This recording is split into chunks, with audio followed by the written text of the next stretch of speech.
Nothing? Hey, Internet. Hey, YouTube. Hey, Twitch. We have made it to the finals.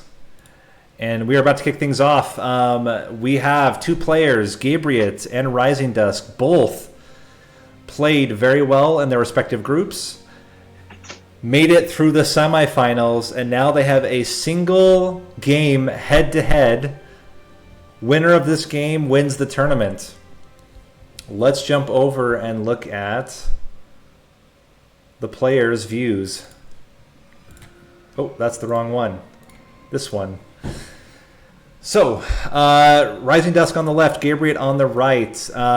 It is a Melting Remnant with Rector Flicker plus Stygian Guard.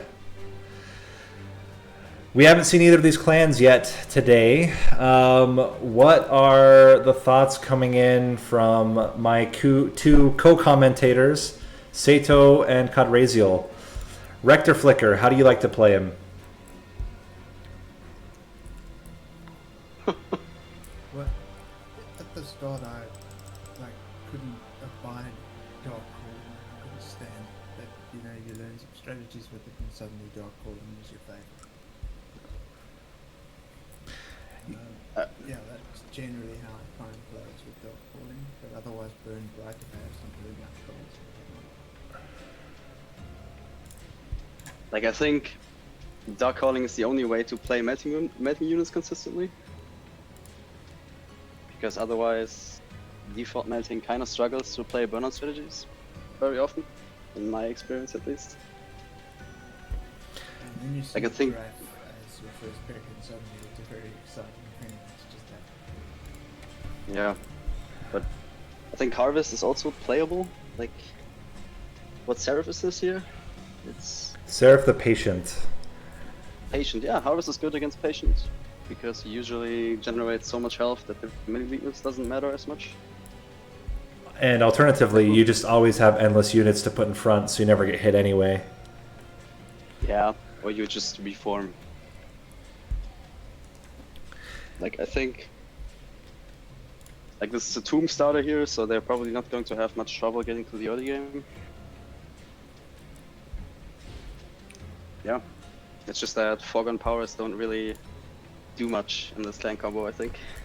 How would you mix in Stygian? I mean, my thought was you could obviously get a sweeper and do something with that, either burn out or get like Harvest Baron, the Wickless Baron onto a sweeper. That could work.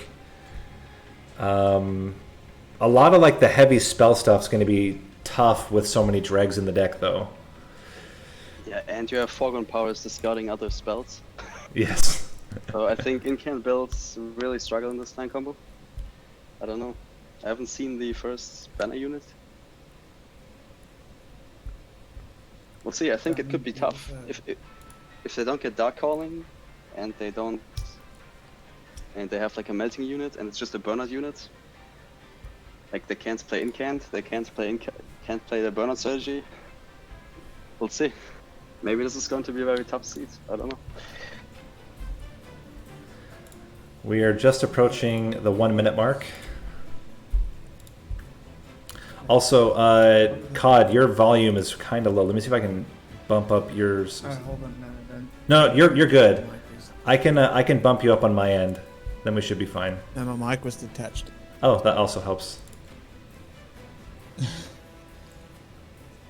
But now you're really clear. I have to talk a bit more quietly now. I hope that's still okay. Yeah, I'll just bump up your volume as well.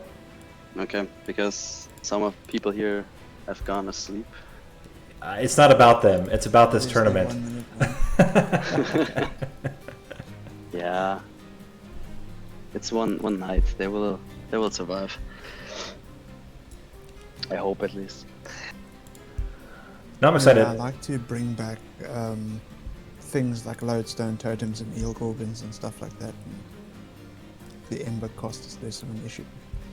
And especially with Eel Gorgon, you get all those stats, and you never have to really worry about burnout except for the first death. Eel Gorgon is weird though, because if you're like scaling him with like Wicklash, he loses uses burnout usually, except for relentless. Yes, you got to be very careful about relentless. Only have like 2 burnout on your. Yeah, I died to that once and never did that mistake again. All right, we are at the 5-second mark. I think Egogon might even be tough here, like with you don't have many spells to play with, so who knows. And here we go. For upgrades, they have Accumulator Dark Calling. So I would say those are the 2 of choice. Gabriel Snap Picking. Ooh, Train Stewards. And you got... Performance Prototype is such a nice pick here. Yeah, I like it with the Train Stewards. So they both take... some fat drafts now, right? Yeah, exactly. So you have Prototype, Waxer Snuffer, Dark Calling, and with you start with the 2 tombs. If you merge them now, that's like 200 damage per tomb. That'll. And you have a consistent way of getting it back if you've kept Dark Calling. That's right. Have either of them? Don't think I saw. No. Rising Dusk. See, The Dusk Harvest. didn't.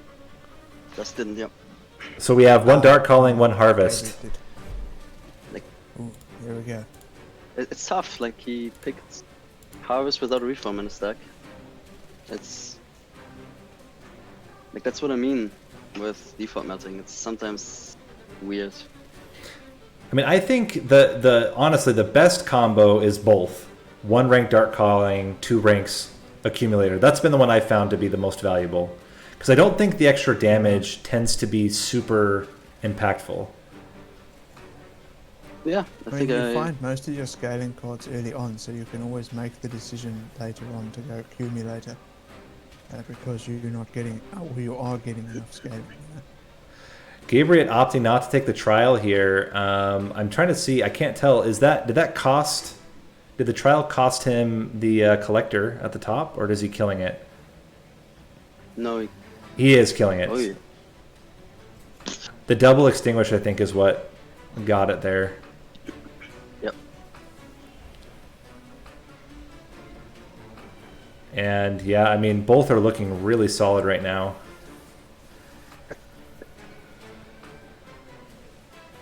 The advanced prototype really helps in these early fights.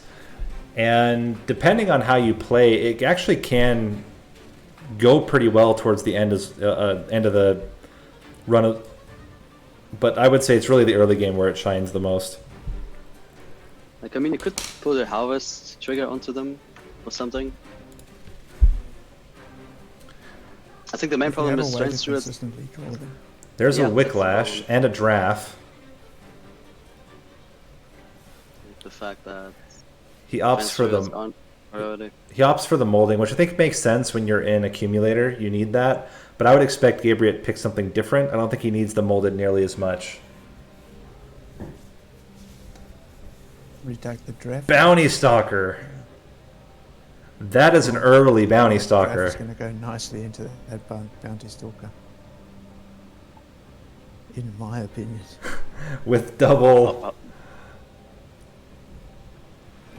With double extinguish triggers, that's not bad. The problem that Dusk has though is that he can't bring him back consistently. Unless he gets, he has to get holdover. I think he's gonna wait until he gets holdover on his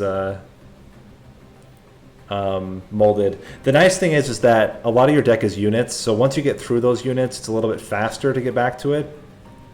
Does he take Cheater's Hand just to get there faster? That would make sense, because the worst thing would be to open your hand with your molded, but with Cheater's Hand, he can hold on to it until the next turn. Yeah, I think that's... Yeah, Melting doesn't need Ember much. So, I guess Firewall in this tournament is always a consideration, because you could start leaking and still not take pyro damage, right? Yeah. I would probably take Firewall purely because I don't know. I feel like you get into so many situations, especially with something as powerful as Melting Remnant, where that cheetah's end just ends up being a nuisance.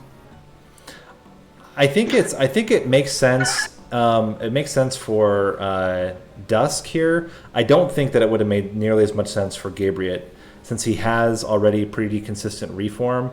I think the bigger challenge is, getting use out of the. He ended up going for it as well. I don't know. I think I would have taken the Pyre Wall if I were Gabriel, but I am not him, so I don't get to decide. I mean, most of the time it's going to help a Melting Remnant deck in some way or another, but it's just such an aggravation that I'd rather not. I guess Kinstone is an infinite activator. That's true. Your Deep Offering chain. Yeah, exactly. Just get yourself a Twinstone Deep Offering and dupe it a bunch of times. Remove Consume on that bad boy, and there we go. So he doesn't have the reform yet. And the boss is coming, so he's only looking like he's going to get the one reform here. Unless he's dying.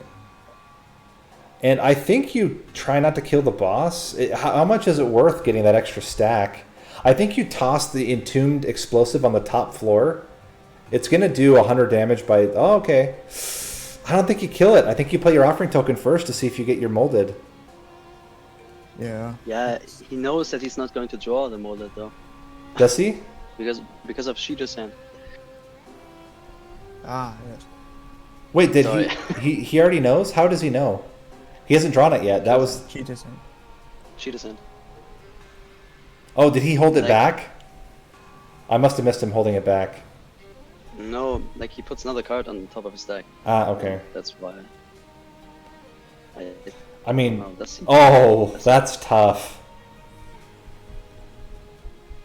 The other molded is so juicy, but being able to take a molten encasement... I don't think you need the molten encasement with Harvest Vector Flicker.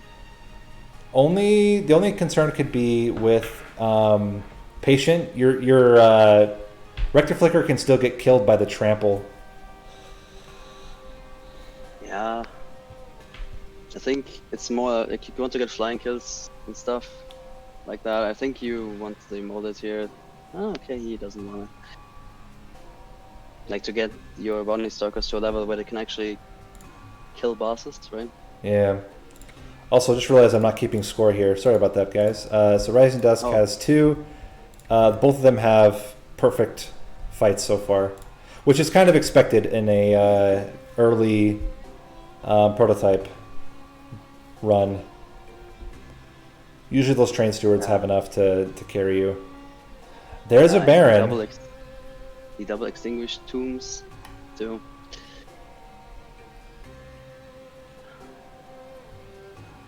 Baron, such a slow scaling unit. It is. I mean, if you get things like Remnant Host, it's probably fine, but It's fine. Do you do anything with the rail spike here? I think I just leave. I mean, you can get endless. You can get endless with the bug there to get it onto the bounty stalker. That's a way to get endless, but Yeah. he's gonna go for it. Those spiders come in handy like quite a lot in melting decks. So I Yeah. might take one spider and just have it be there until I find a purpose for it. I think he's gonna take the endless.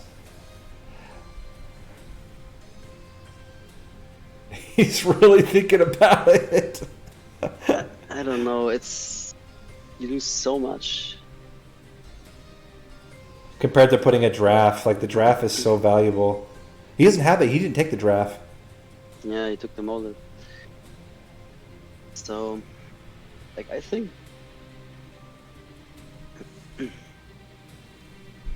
Gabriel might be in a better spot in the long run so far. If he He's able to stack his Bounty Stalker more. I think his Bounty Stalker... Is his Bounty Stalker dying right now? His Bounty Stalker never died.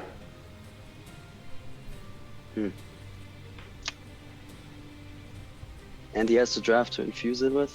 I don't know. I think you just don't play your units when you're trying to reform your Bounty Stalker over and over.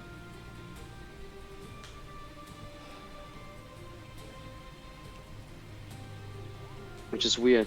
Yeah. Then suddenly Drax become dead weights. Well, that happens a lot, especially with Helitorals now too in the mix. The Drax are kind of... I almost wonder if it would have made sense to put the Bounty Stalker onto a Steward. To get the growth. Yeah. Yeah, that's actually an idea. Get burnout onto it. Yeah. I mean, if Gabriel slots the drag into it, it does have burnout. Draft right? Bounty Stalker. Yep, draft Bounty Stalker is the way. Draft, yeah, sorry. I'm not drag.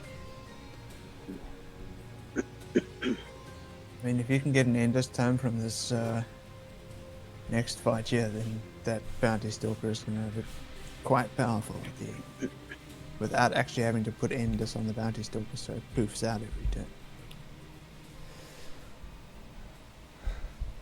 And there's the colony. He's also thinking about it.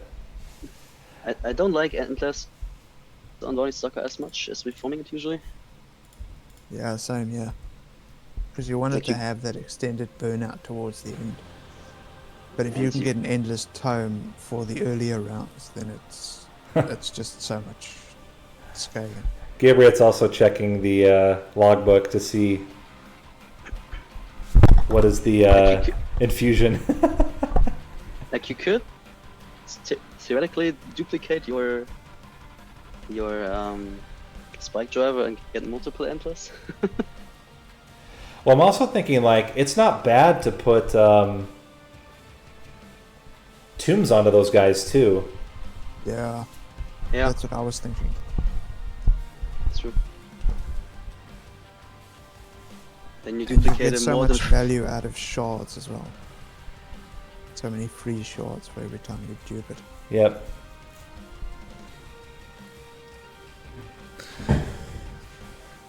It's 100 damage. Like, if you put one of those explosives onto it, just straight up 100 damage onto it. Oh, looks like interesting. He actually has not put the Spike Driver Colony yet on the Bounty Stalker. He's still thinking about it. He was looking at potentially putting it onto one of the tombs instead. Oh yeah, Spike Driver gives +1/+1 too, right? Yes. huge benefit. That's why it's so much better than Votivary. He ends up putting it on the he did end up putting it there. But wait, now he has Endless. Why is he putting Twinstone? Okay, I was gonna say, don't put Twinstone on your on your reform if your main unit is Endless. I guess it's for the tombs. Okay, so his Bounty Stalker will die. Yeah. But it has... Does it have one burn? It has 2 burnout. Why does it have 2? You reformed it once. Oh, that's right. Okay. Yeah, that's right. He really needs to That's what makes the Endless Tome valuable, is keeping that burnout 1 on it. But the problem is that it also has burnout 1 on it, which is also dangerous. I think I would be going for flying. Try to get the flying kill here. I guess it's tough. Like there was no duplicator, right? No dupe. Not yet. Yeah, I love like getting flying kills on Daedalus with like 2 Bounty Stalkers or something. Like you can clear the waves with, and then try to hit Daedalus. It's tough. He doesn't really have the damage to clear the waves without the Bounty Stalker. But this wave itself is actually no, he does, because he has the damage from both Train Stewards and from the explosives. Yeah, the problem is with playing more units is that he might not reform his Bounty Stalker anymore. Yes. So he gets less meta scaling or however you want to call it. He did end up ticking the bounty stalker here. Yeah, what you also would love is to get something like get something like the what is it called? The sacrificial blade, or the blade, so you can sack him and then reform him again. The other meta scaling card. Yes, and then you don't need to get endless. You can just self-kill it every time. Yeah, or you take the other kill card. Oh, crushing demise. Crushing demise, right? Or Which I think herd is wall. Just make your life simple. yeah. Dust can't do that anymore, right? He has endless now. Yeah. So I've drifted away from putting endless on bounty stalkers. yeah, me too. Usually I don't do that either. So he's getting some damage on the data list, not a ton, to be honest.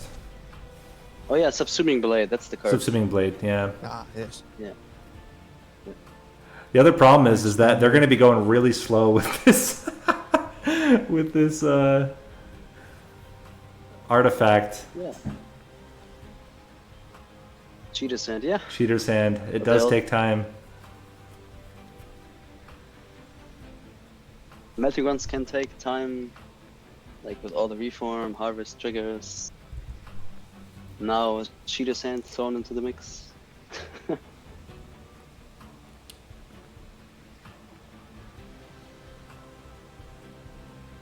Like right now, his Running Stalker is on the top floor.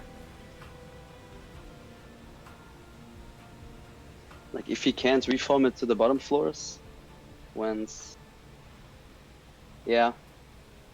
He misses could a lot of flash damage. freeze it, though. Yeah, okay. But But- then he doesn't reform it. He has a chance. He has a chance. He has a chance to reform here, but he's got to hit it. He's got how many units in his death pile? I think he's got a couple. Oh, 3. 3, yeah. You can't play a unit. You're going to You have... can on lower floors. I think I would Yeah. have played. I might have played the Entombed Explosive on the bottom floor instead of mid floor. I mean, at least the Entombed Explosive won't hurt his pool.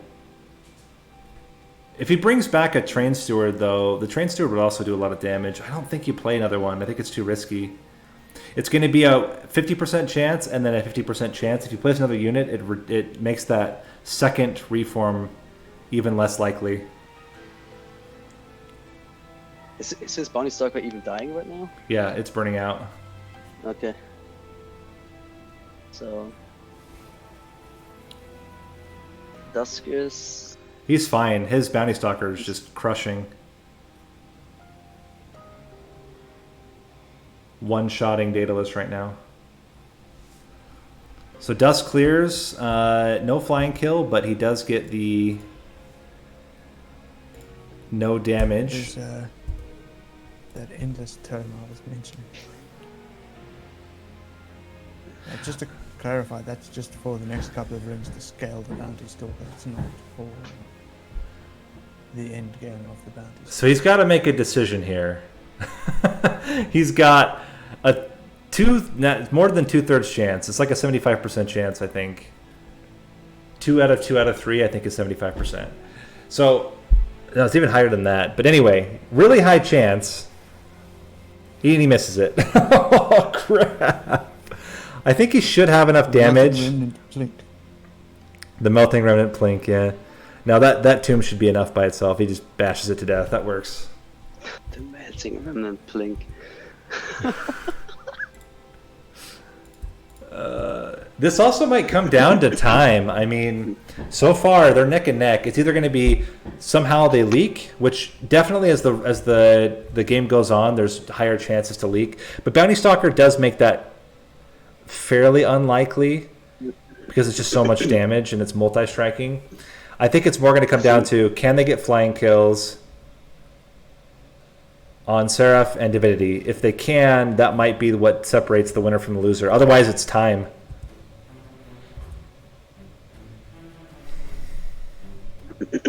So They this. did both pick up the Remnant Pack there, so there's some But what strong potential here. what does Dusk want with the Remnant Pact? On a tomb, I guess? Yeah, I would guess so. Once you reform them once, then they have Burnout 1 and cost 0. So if you put the Remnant Pact on them, then it's extremely Ember efficient and convenient that they burn themselves out. And they have Permafrost as a relic right now, so they can hold it back until they have the unit that they want to put it on. Yeah, precisely. So, like, I think the next step here would be to be looking for an intrinsic on it for at least the next ring or two. If you don't see it, then the value of the intrinsic slowly starts to wane. But for now, if there's intrinsic in there, I'm 100% putting it on that pack. Yeah, you get the Bounty Stalker, especially if you're Gabriot, right? You have the he got it, intrinsic. You put it on Bounty Stalker after the first death, and then no, actually, you don't even put it on the first death. You put it in the first turn because it starts with Burnout 1. Yeah. But then because it's a card rather than a unit upgrade, in the later parts of the run, you don't have to put it on your unit at all. You just let it stack up Burnout naturally. It's also a really nice thing to do with it'll fade the Firelight. Mm-hmm. So you reform it once, and there's that Remnant Pact, and your life just becomes infinitely easier. Yep.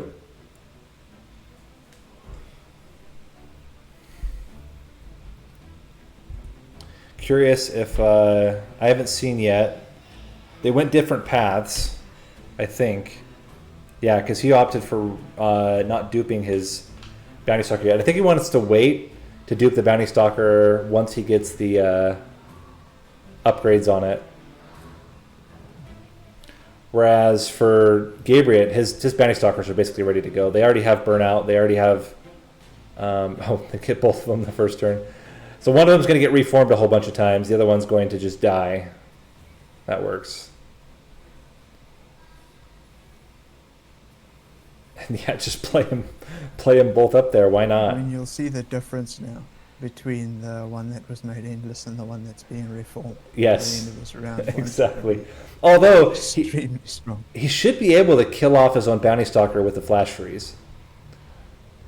And you can alternate them in an upcoming round so that they both gain strength. Yep, exactly.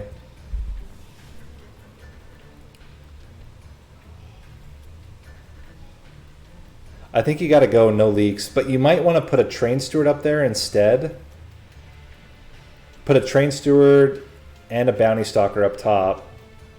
So that's the one that does have Endless. The next one does not have Endless. So you kind of want it to die. Is the Flash Freeze enough? I don't think it's quite enough. Oh yeah, it's 3/8. You're good. So yeah, with the Frostbite. It'll die with the Frostbite.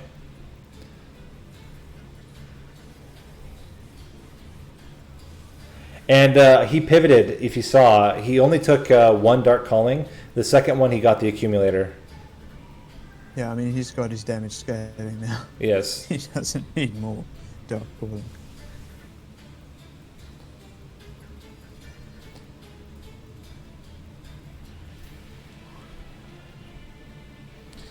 So I think you got to try to put your Bounty Stalker, the Burnout one, somewhere where it can die, and you want to put the other one. I would keep putting it on the top floor with your Rector Flicker. Although actually, you want the other one on the top floor because then it gets immediately reformed. And it's a tough act here. Like there's a lot to think about to try to maximize the amount of damage you're getting on your Bounty Stalkers.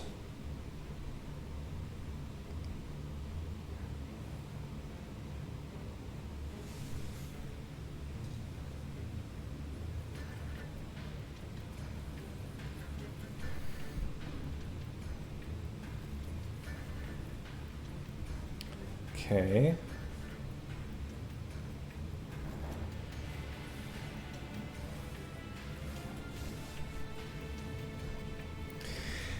Yeah, these guys are going to get really big. I think there's definitely a high chance of getting flying kill.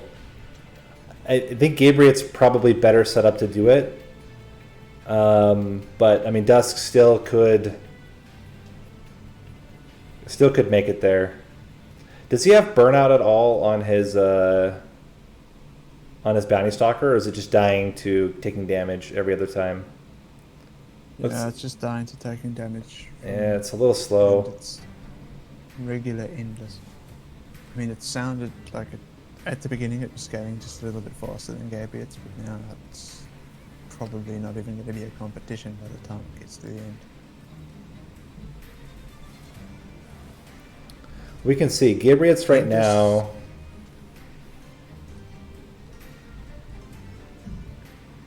His two are at 122. And that's his non-burnout one, and over 100, but that one also has the extra damage from burnout. And this also becomes really tricky because you don't want to kill the boss. The boss... You definitely have to math this out now and make sure that you don't kill the boss. You're not getting any extra points for killing on the bottom floor, so there's no good reason. But it does have spikes, so Yeah. it's only going to get hit once. I've had a couple of melting or working runs where I just put spikes on the enemy units. Oh. So the bounty stalkers die. It's close though. Yeah. They probably won't die. Both die again here. Oh, I guess one of them doesn't get reformed anyway. Yeah. I think you play it on the top. Let it die one last time. He's opting just to finish the run out. It will die at least to the spikes. Yeah. And I mean, his grew a lot in that fight. I think you just want your deck to be thin. Like, you don't need a lot here. Absolutely.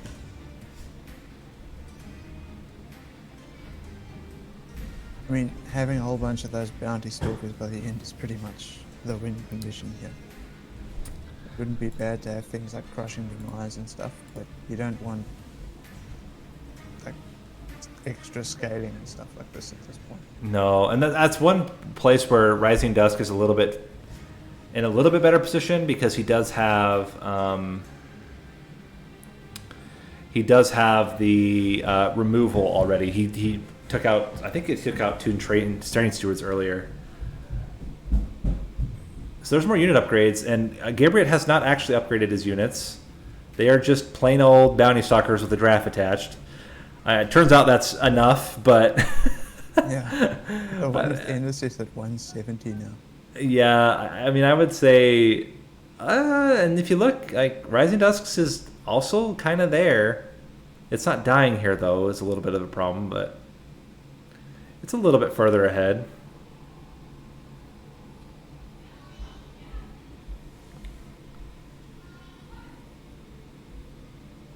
He's thinking about taking the I've already Votavary. got the multi-strike. I mean, there's no reason not to. It's 0 cost, then it draws 2. So if you have a place to play it, the Votavary makes a decent amount of sense. There's Quick. I think Quick is probably not so useful here.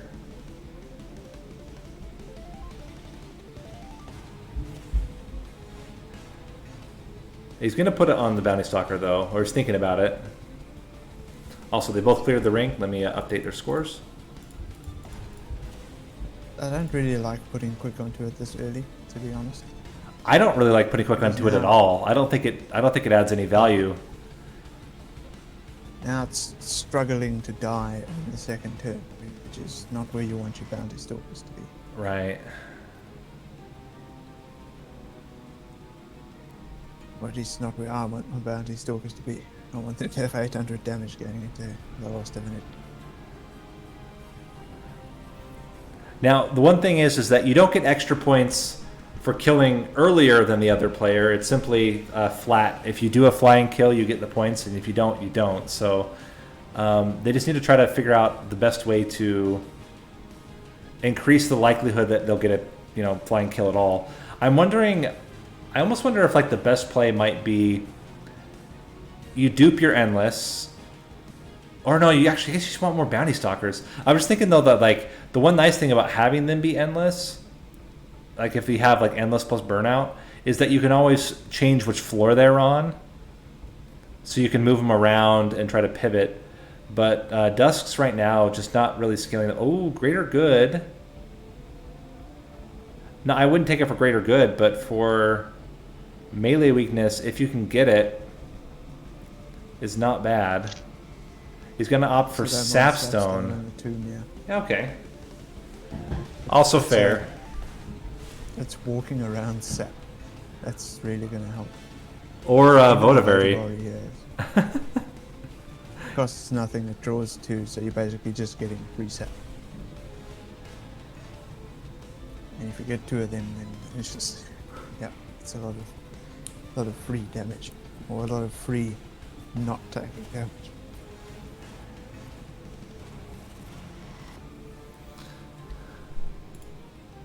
So they're at the 30-minute mark. They've got 45 minutes left, and they're close to halfway through, but they gotta play a little fast. I think that a couple of rings past now, they'll start picking up the pace when their bounty stalkers are sufficiently scaled and whatnot. But for now, it's all about getting the most out of your end-game bounty stalker through the mid-game. Also, getting enough shards. Like, this is a run where you definitely want to go for 200, and you need to figure out what's the best way to get that 200 given the rest of the rings. Spikes 4 is good for Dusk here, Yeah. because it means his bounty stalker is dying reasonably often.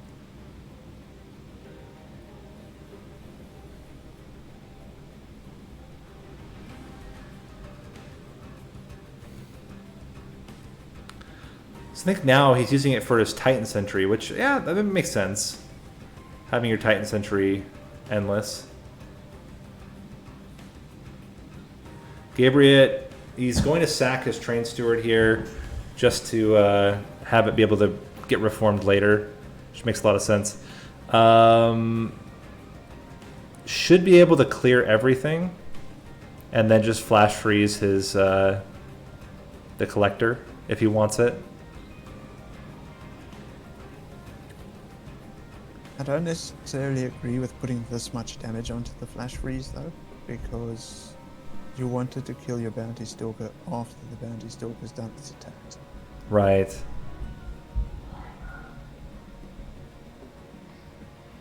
And flash freeze, like Fracture, is one of the few cards that can really do that. Yeah, Fracture is definitely the ideal.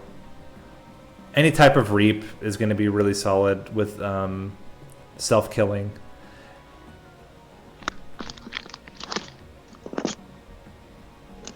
Alright, well, he's dying right now. He does have stealth. If he's going to stealth, he probably wants to play it first. I was going to play his Steward out first. Okay. It is burning out immediately.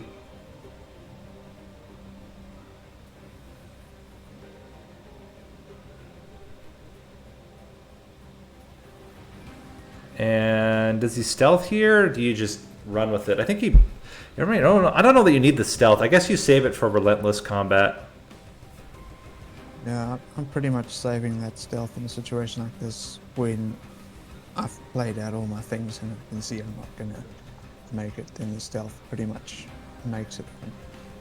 Except here you've got the spikes to contend with as well, so maybe not. But I think it's fine here. There's a lot of damage being thrown around here. Do you know if they have to fight Arcus? They do have to fight Arcus. Because I was just thinking about that resin removal. If it's like stealth on Arcus, you won't get the flying kill, right? Yeah, the only way you could is maybe tombs, but yeah, you're right. Like in general, they're not going to get enough damage. If they see resin removals, they should take them there. They've already seen it. They didn't take it. I see the engulfed in smoke in Gabriel's hand, and that's why I Like, not every Arcus has stealth though, right? Like 2 of them, right? I can't remember. Yeah, I think you're right. I've think seen Arcus- Arcus scissors without stealth. What do they get Arcus- instead? Do they just get more damage? Oh, one of them gets rage. One of them gets like No. a large amount of rage, I think. Arcus is so weird. I never remember any of them. Like, it's been a easy while with since Fel. It was Fel. You have to kind of, like at least for Curse Fel. Fel, what I mean is Fel tells you what she's doing, and that's that. End of story. Yeah, sure. Talos also does if you hover over the profile. And I think Talos, the symbols are easier to read than Yes. Arcus's. Like pushback has the arrow, right? Yes, exactly.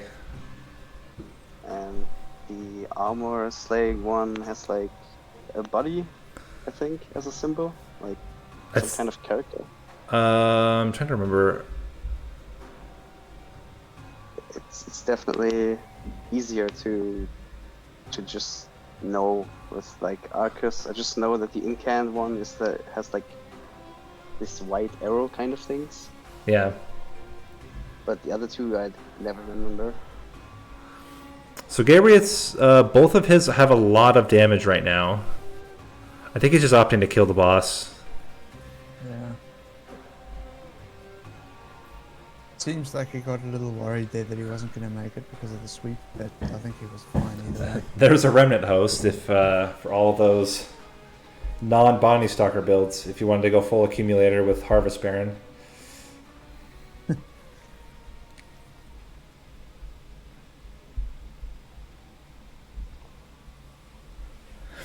So yeah, so the other thing that could separate is that Dusk is only at 100 shards compared to Gabriel, who's at 140. They're only going to get 10 from this ring. So there's a chance that Gabriel might be able to sneak out a win just because he has more shards. I just love how these bounty stalkers are so good and they have no upgrades. They're just chilling on. It is the best infusion you can get onto them, but just kind of funny. I think it's because they start with stealth. It's the main reason why they don't need upgrades.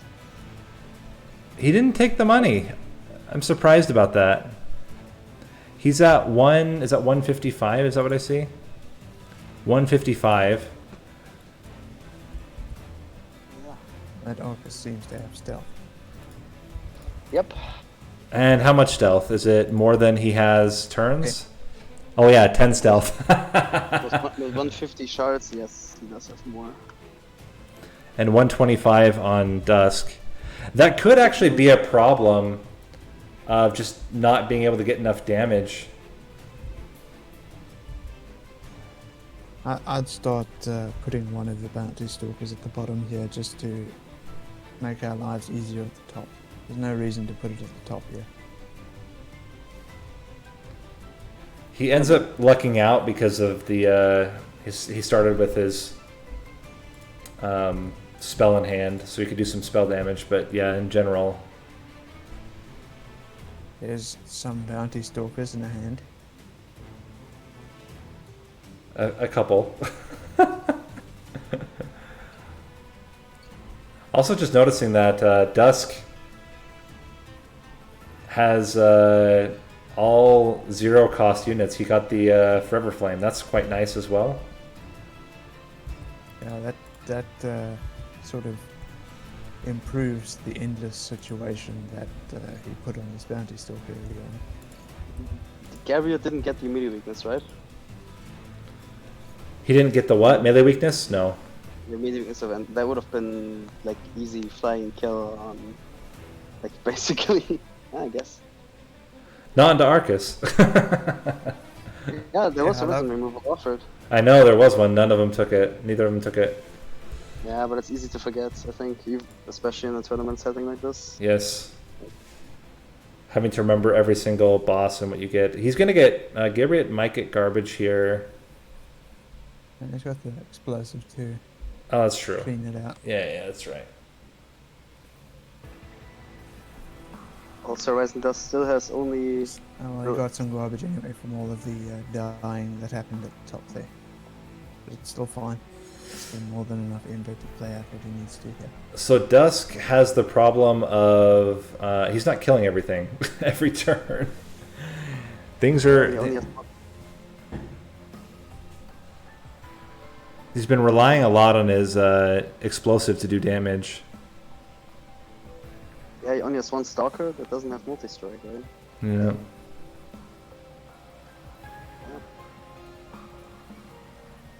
I love how his tomb has like three upgrades. Did you ever have 5 upgrades on a unit? Just I think I've seen 5 on one of mine before, getting both size and melee weakness and having Pyrestone housing, but I can't remember for sure. I think I had it once. Is it possible to get 6? With a lot of the events, I don't know. Maybe you could get 6 with specifically the what is it? The Wasp. I think they even have it this game. The what is it called? But it'd be like super rare. I don't even think you can because I think the cavern events are conflicting.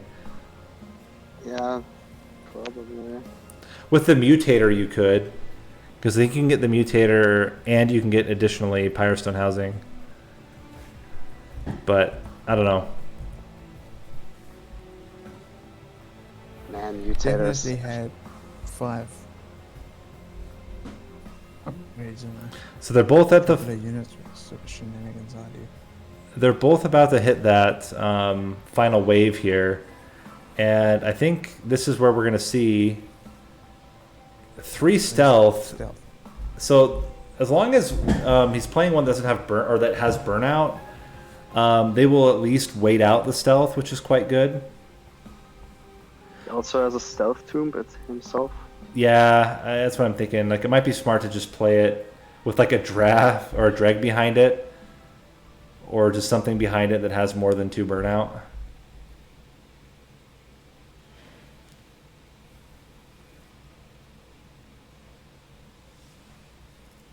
Just to live as long as possible. That one's got burnout 4. Get bar 4 is enough to get a hit into. With the stealth tomb. They are burning out, And what a hit it is. but they are hitting him 1 time. It's a pretty decent hit. It's not a kill, but they'll kill on the next floor for sure.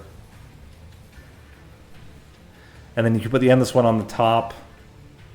Oh, but he didn't get to reform them either. He'll reform the next turn, so it's not a cataclysm. And I mean, I'm pretty sure that the Rector Flicker wouldn't quite do it, but whatever it brings back is going to do it. Is Dust just trying to get as much, I think, value right now? He's got to get shards, though. If he's going to want to stay at pace, he needs to have a lot more shards. There's the deep offering. The infinites of that stuff. Doesn't go for it. Oh.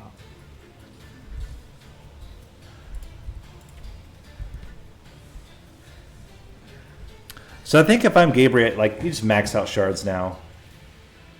Get to your 195, 200, and just be done. Yeah. Yeah, I can't imagine a scenario where these 3 bounty stalkers don't pull it off here. One of them a little bit farther ahead than the others. Just dumping anything at all on these bounty stalkers. Does not matter. Just give them something quick. Great. Just get one. That's funny. I think he's hoping for multi-strike on the biggest one later. Yeah. And he can dupe one more time, so he'll have 4.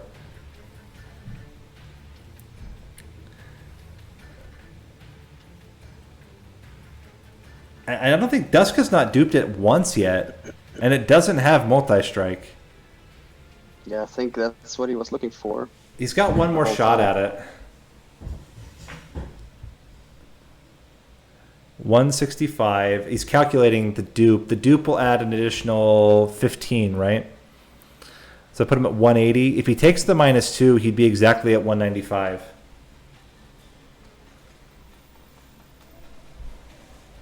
Max score is 200, right? Yes, exactly. Tournament. Yeah. Okay.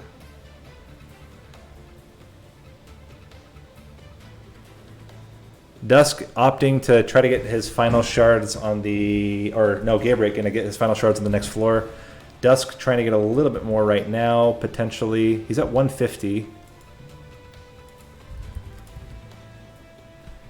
He does go for the -2. It's going to put him at 165, and he goes for the piercing for 175. So now he's winning the shard game.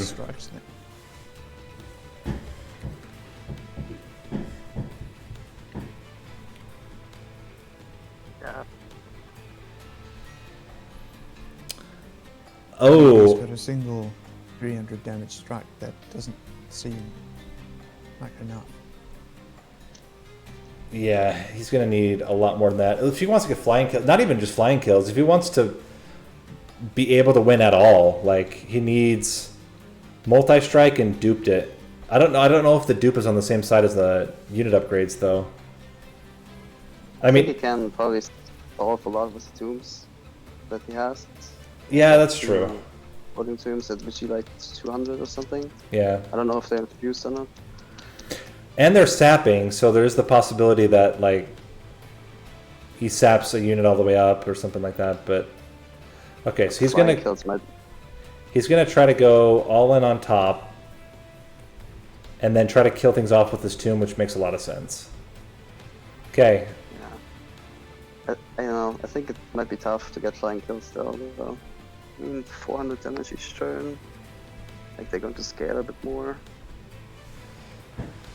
1,000 damage per strike. I mean, with 4 of them, you can clear a floor and then have 2 open floors to hit Seraph with. Yeah, it might be possible. Yeah. It's going to be tight.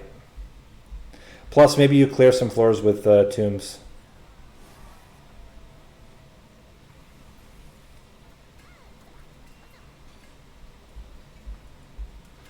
I mean, even here we're seeing, like, Dusk is not just straight up clearing everything.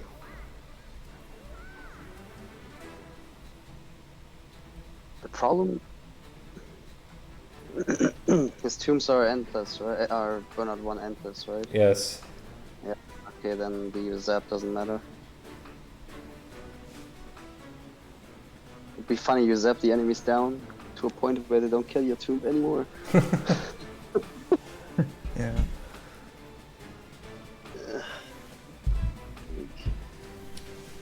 I definitely have had that problem with Transcendent getting sap on it. Because then it just gets like insane amounts of sap and your Transcendent never dies unless you have important work or something like that. But that's the thing with tombs, there's not like a kill a tomb off spell like there is with the imps. That would be cool. Like kill a tomb, draw a card. Draw your tomb again.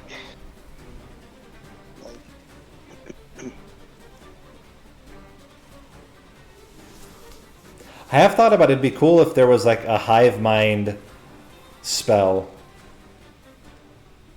Like grant a unit this tag would be cool. As a cavern or something. Yeah, exactly. Probably then. Well, it looks like they're going pretty steady into the 7th ring. Oh, whoa.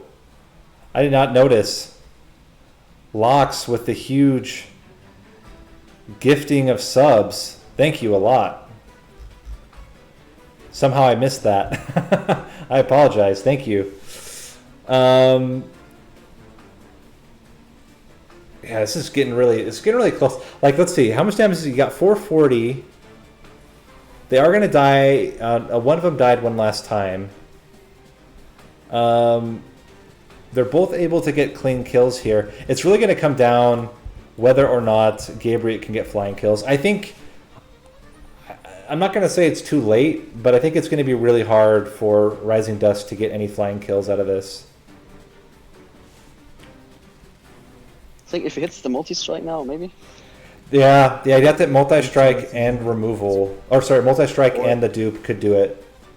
Or with a dupe itself might be able to do it too. Like you said, if you're able to kill enemies on the bottom floors, your bounty stalkers could hit the divinity on the top floor. I'd be a little bit more wary of pressing buttons there. Just go for that multi-strike. Dusk is at 185. He'll probably dupe his unit.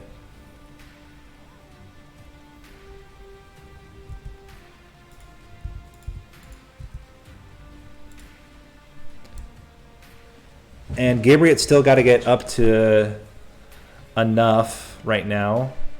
He could just merge a steward on a steward. That's one way to get there. He's going to put extra damage on that. He hasn't duped his bounty stalker yet. Going straight for him.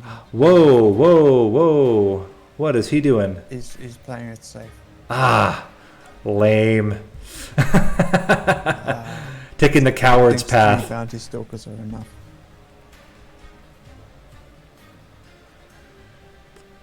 And Dusk also at 200. So Gabriel's at 195, 200. They're both going to be equal. Yeah, it might come down to speed, which is crazy. 200 to 195. So it does round up, by the way, the score. So 195 is equal to 200 in this case. So it's going to come down to flying kills or speed.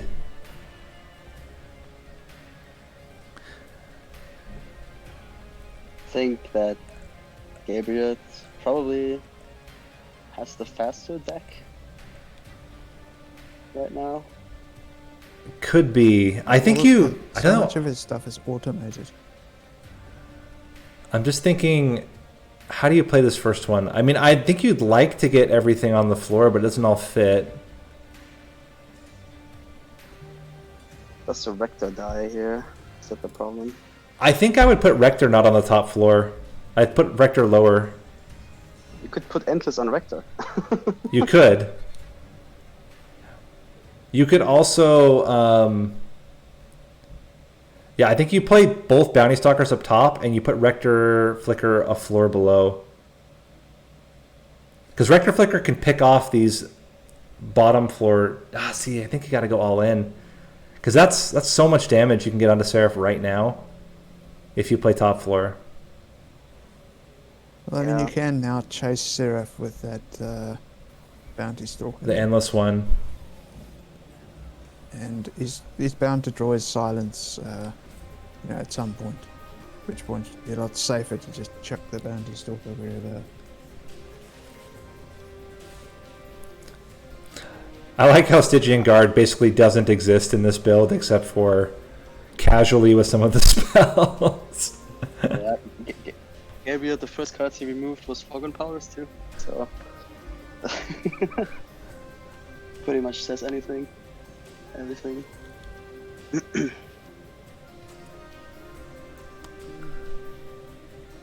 mean, that's a lot of damage. Unfortunately, the floor makeup isn't great for him right now, for Gabriel. He can fit one Bounty Stalker. It needs to not be the quick one. If he puts the quick one down, it's not so great. But if you can put a slow one down... Oh, wait, no, he's got a Fatal Melting. He can clear the floor. Yeah, he's fine. So then you just chump block with your tomb. I think he loses Rector, though. I don't think it's possible to save them, is it? Ah, yes, Harvest. Tomb saves him.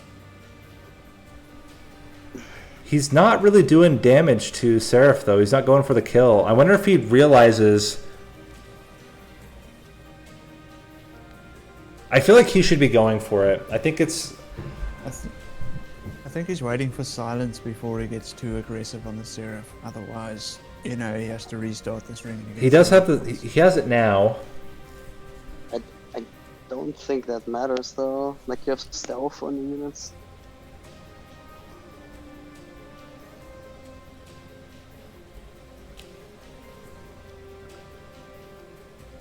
Like Don't even think it's here, I would maybe even consider putting the train steward there, but It has damage shields. It absorbs the melee weakness. I think it's reasonable. okay, dusk completed. Did anyone see? Did he get a flying kill? And I was too busy focusing No, on Gabriel. it's not a flying kill. The floor is glowing, so it's relentless. Okay. I'm pretty sure. Okay, let me just update him then. He did not take any damage, and he won't take any damage. Neither of them will, because they're both going to get the pyre armor.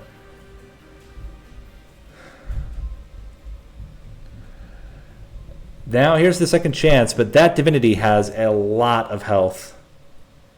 And I don't think that Rising Dusk can risk it here.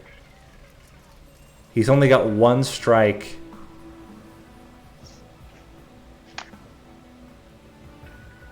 This is going to be tough for him to kill them all off. Damage shield wave doesn't help either.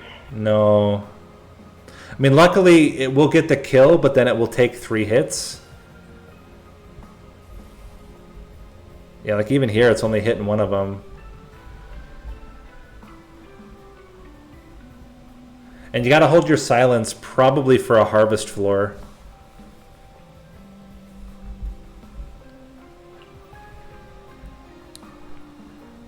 Gabriel is currently doing... This would add another 700 damage. And then put the other one down. Yeah, it's going to be really close. I mean, Rising Dusk may struggle to actually kill off all the floors just because of the lack of strikes. Those tombs have got to do a lot of the carrying right now.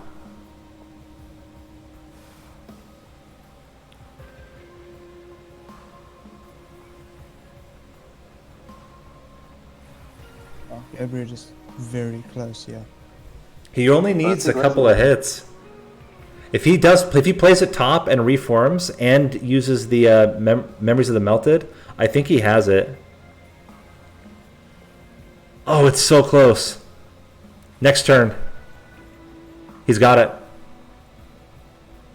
On the last turn, he'll get it. That Bounty Stalker's just doing enough damage, plus the tomb. And meanwhile, Dusk is still doing alright here. Which is, That is a flying kill.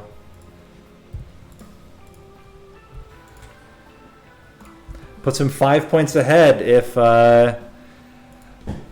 Dusk can get a flying kill here and Gabriel can't, that could be a way, but I think it's going to be hard for Dusk to get a flying kill on even on Divinity. He's so far away right now still.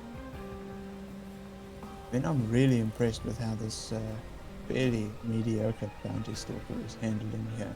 Yeah. Somehow it's still working. I think it's mostly the tombs. Yeah, the tombs are carrying hard here.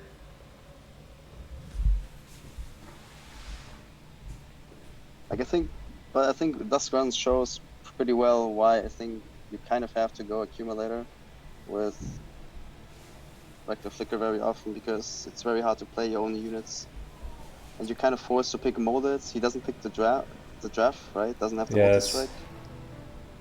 Instead, like you see, like how much of a difference this is.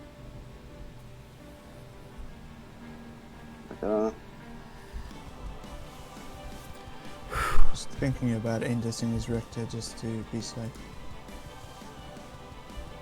I think Dusk put Endless on him. Yep, it's going on.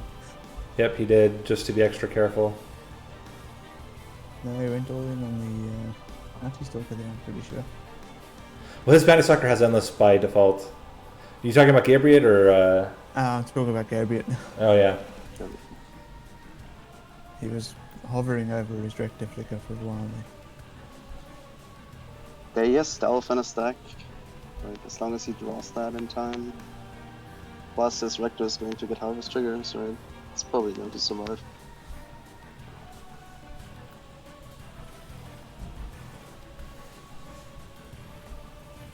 It's definitely a lot harder to get the flying kill on Divinity with the Bounty Stalkers with only one, you know, strike. Big few for Gabriel there when he draws one of his stealths. Yeah. Just in the nick of time.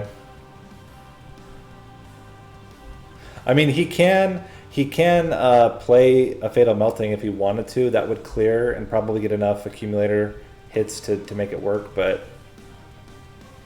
even this quick Stalker looks like it's doing enough.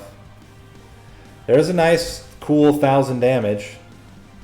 Nobody's going to complain about that. Yeah, I think Gabriel is going to get the flying kill, probably. I'd be surprised if he doesn't. Yeah, the boss floor especially is going to be a lot of damage opportunity. Yeah, that's true. As long as he keeps clearing some units on the bottom floors, I think probably going to be enough.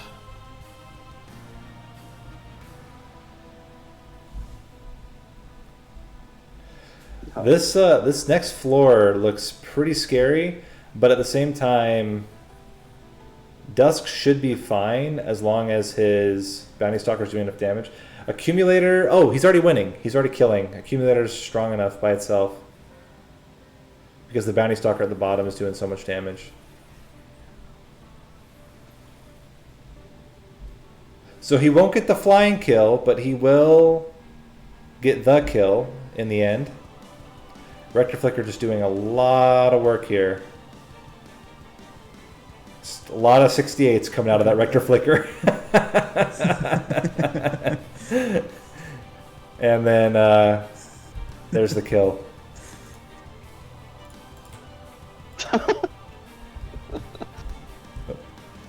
Lowest damage number possible. I mean, I've seen a lot of Spine Chief shenanigans like that. With Reap Spine Chief when it's got like a bunch of stealth or something like that. Just sitting there hitting for 15 or whatever. It looks like he and the boss are having this huge debate before they decide who wins. Did you know that there is, if a fight takes too long, the game at some point asks you if you want to skip the floor? Did you know that? Really? If it takes too long? Flying for Gabriel. There's the flying kill. Nice. Like I've seen a video that was like they had like I think like a 900 something zap or something, and like imps which dealt like 1 damage on the floor, and at some point it just asked if you want to skip the combat. All right, let's talk to our players here and see if they can already guess. Hello, welcome back. So both of you have completed your runs. Incredibly tight for the entire race. Gabriel just barely pulling ahead due to flying kills on the last 2 rings. Well, that was a nail biter. That Seraph one was incredibly tight on the kill there. Definitely. Also, almost losing your Rector Flicker to Divinity. Fun times. I almost lost him to Seraph as well. Like playing that middle floor, yeah. Yeah, I was like, yeah. It was definitely on the walking a tight wire there. Yeah, it's tough when you have a Bounty Stalker run and there is not a single multi-strike offered in any of the shops throughout the entire run to get the scaling that you need. Dusk, any thoughts from you? I didn't even want my Bounty Stalker by the end there, so... Yeah, just you had a different run. I'm looking at your build now. Definitely a different route you ended up with here. A lot of sap. A lot of sap. Like a lot of sap. Yeah, I mean, I didn't end up grabbing I didn't have the draft, which was the only reason I didn't lean into it, so... Yeah, that makes sense. Yeah, I mean, I basically looked at the start and was like, I need the reform card more than the draft. So Right. serves me right. I think it was correct though to pick the molded at that spot. Yeah, you can't predict that there's never going to be a multi-strike. That's unfortunate. Right. I mean, even then, it was before I had even seen the Bounty Stalker or Right. the Waxer Snuffer. So the run pivoted real fast after that, but still. Did you start dark calling? No, so I initially was thinking about it, and I was like, "There's no way I can play Dark Calling. I'm going to be too slow because my runs with Dark Calling take way too long."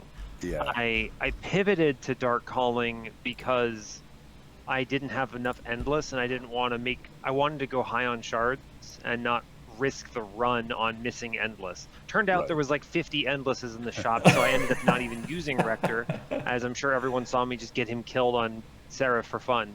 But yeah. Yeah, it's funny. I ended up I wanted endless, but I kind of jumped the gun and I used whatever you call it, the spike driver to get my endless. So I ended up just like never getting to cash in on those endlesses. Yeah, I actually did that spike driver for Endless on the Bounty Stalker too, because right. I was like, oh yeah, that's probably going to be my line, and then things kind of just went absolutely crazy once they showed me, Votavary, Endless, Burnout 1. It's like I looked at this and I had an infinite on ring 5, and I was like, I can't play this infinite. I'm not going to finish in time. So I did not play the infinite, but there was that line too, to just one turn every single run from there. Yeah, I wasn't confident in my ability to pull the Vetivery infinite off. I don't think I've ever practiced that one, so I was like, I don't know if I should. Yeah, I mean, try for this. at that point I had it. All I needed, they showed me the second Votavary. All I needed was to -1 the flash freeze, and it would have been fine. I ended up not doing that because, well, my run went silly, and I didn't have the time for it because when you're harvesting for an infinite, you need a lot more than 75 minutes. I find Yes. generally. Yes. So. Yeah, I mean, you you have to have like the heuristics or whatever. You got to think about it because if you do put the explosive onto the Votavary, you're getting 100 per kill plus whatever you get out of the harvest. It's still, you're doing that at least 80 times on Divinity. that's a lot of times to do that combo in 75 minutes. Oh yeah, I mean I could have kept the Baron in to speed that up a lot, and if I had gone that route, I would have gone a little harder on Harvest Rector, but it would have been painful. There's no way I could have pulled that off on a tournament. So. Well, still. Oh, go ahead. Oh, I was just wondering, was your run hard, Dusk? Like just in general, trying to navigate it? Just take a 10-second look at my shard count, and you can probably answer that for yourself. I would never, in any run ever, go over 150, unless I was so confident that it did not matter. Right. And really? Oh yeah, I would never go that high. There's no reason to. It doesn't add any value, in my opinion. Like 150 is fun because you get the chance at the Shard of Divinity or blank pages, but beyond that, it just hurts your consistency, right? Because you need to be getting a lot of value from your shards in order to make up for the extra power that the Divinity and Seraph in particular are getting. In this run, it did not matter, though. So I just went to 200 for score on the tournament. Yeah, so I'll be honest, when I played this, I did not path to the Stalker, which is why I did not know there was a Stalker. Definitely, my way of playing this was very, very different. But I don't know. My thought was, and this is kind of my thinking around choosing this particular seed, I didn't want the finals to be where someone just dies. That was my goal, is to find a seed where people just didn't die out at ring 3, which we've had before in finals. Right. It's funny because those are the runs where I'm going to actually perform significantly better. When you have a run that actually feels normal, there's no way I win. It's just how I play the game. Yeah, I think for me it's similar. I think I would perform better on harder runs than on the runs where you just go crazy. Yeah, I'm much more confident in winning very difficult runs that are likely to kill most players. And when you have a run this strong, it's, I mean, once I saw the Bounty Stalker, I said, if I had the draft on this run, I would win on ring 2. And it's one, I mean, it makes playing the run a lot simpler, right? It's very low stress, but it's not as fun. And it's certainly, I don't know if there's any kind of doubt in anyone's mind that the person who took the draft there wins. So I don't know. It's a little bit of a foregone conclusion, I think. So I will tell you what I'm considering for next tournament. This was vanilla. The idea was, it's been a while. Last tournament was May, end of May. So I thought we'll do a vanilla. So for those that are watching, this is a little bit of a preview. Is very likely to be no champion, no problem, with permadeath, and it will be survival. You have no champion, and you've got to keep your units alive. That sounds fun. All right, that definitely brings it up to change it a little bit. So I like that a lot. So it definitely sounds like a variation on how we've all come to play the game. Then you just get seats with imps and drags. And zooms. No, I think it's fun. I like alternate win conditions. I think we keep the scoring the same, but I think going for runs that are more about can you survive than just purely optimizing score could be a lot of fun.